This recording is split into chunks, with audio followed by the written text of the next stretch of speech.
Guys, എനിക്ക് അടുക്കളയിൽ പോയിട്ട് എന്തെങ്കിലും ഉണ്ടാക്കുക പറയണം ഭയങ്കര ഇഷ്ടമാണ്. അങ്ങനെ ഒന്ന് ഉണ്ടാക്കിയതാണ് പാവ് ഭാജി. എൻ്റെ പൊന്നോ, എന്തായാലും നിങ്ങളും അതൊന്ന് കണ്ടോക്ക്. ആദ്യം നമുക്കൊന്ന് പൊട്ടറ്റോ ഒന്ന് വേവിക്കാം. ഞാൻ ഓവനിൽ ചെയ്തതുകൊണ്ട് എനിക്ക് എളുപ്പമായി.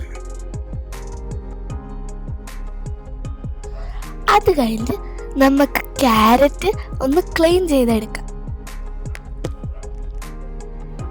പിന്നെ ബീട്രൂട്ടും, അതൊരു കളറിന് വേണ്ടിയിട്ടാണ്. ടൊമാറ്റോ മറക്കല്ലേ. ഇനി അതൊന്ന് മുറിച്ചെടുക്കാം. ഇനി പാന് സ്റ്റൗവിൽ വെച്ച് അതൊന്ന് ചൂടാക്കണം. അത് കഴിഞ്ഞ് പാൻ ചൂടായ അതിൽ ബട്ടർ ഇടണം.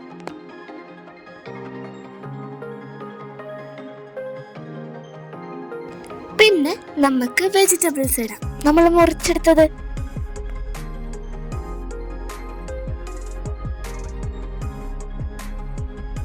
പിന്നെ ഫ്രഷ് ഗ്രീൻ പീസും.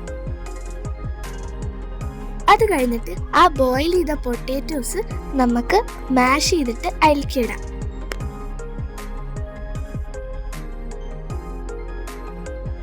ഇനി കുറച്ച് ഉപ്പിടണം, പിന്നെ കുറച്ച് വെള്ളം ഇടണം. അത് കഴിഞ്ഞ് അത് അടച്ചു വെക്കാം. ഇനി അതൊന്ന് ബോയിലാവട്ടെ. ബോയിലായി കഴിഞ്ഞാൽ അതൊന്ന് മാഷ് ചെയ്യണം. എന്നിട്ട് അതിലേക്ക് coriander leaves, turmeric powder, chilli powder,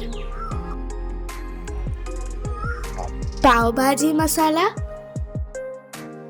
പിന്നെ കസൂരി മേത്തിയും കൂടി. പിന്നെ അതിൽ കുറച്ച് ബട്ടറും പിന്നെ ഒനിയനും ഇടണം. എന്നിട്ടത് നന്നായിട്ട് മിക്സ് ചെയ്യാം. അതെ, ഈ മസാല സൈഡിലേക്ക് ആക്കണം കേട്ടോ, അതിൻ്റെ നടുക്ക ഇതൊക്കെ ചെയ്യണ്ടേ. പിന്നെ നമ്മളത് മിക്സ് ചെയ്ത് നടക്കാക്കി കൊടുത്ത് കുറച്ച് ലെമൺ ഒഴിക്കണം. ആ ലെമൺ പിഴിയാൻ എന്ത് പാടായിരുന്നു. എന്നിട്ട് അതെല്ലാം കൂടി ഒന്ന് മിക്സ് ചെയ്യാം. പിന്നെ ഒന്നുകൂടി ഒന്ന് വെള്ളം ഒഴിക്കാം. പിന്നെ അതൊരു ഗ്രേവി പോലെ ആവണ വരെ അത് ഇളക്കിക്കൊണ്ടിരിക്കണം.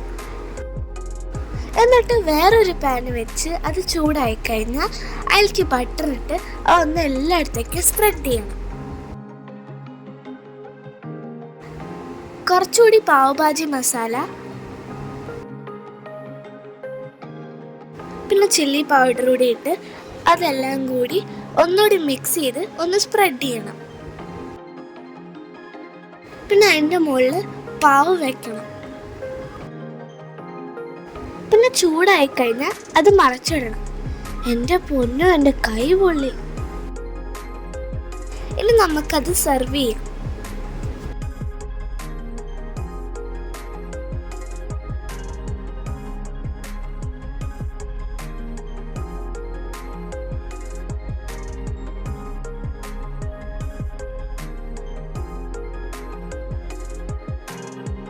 അങ്ങനെ നമ്മുടെ പാവ് ഭാജി റെഡി.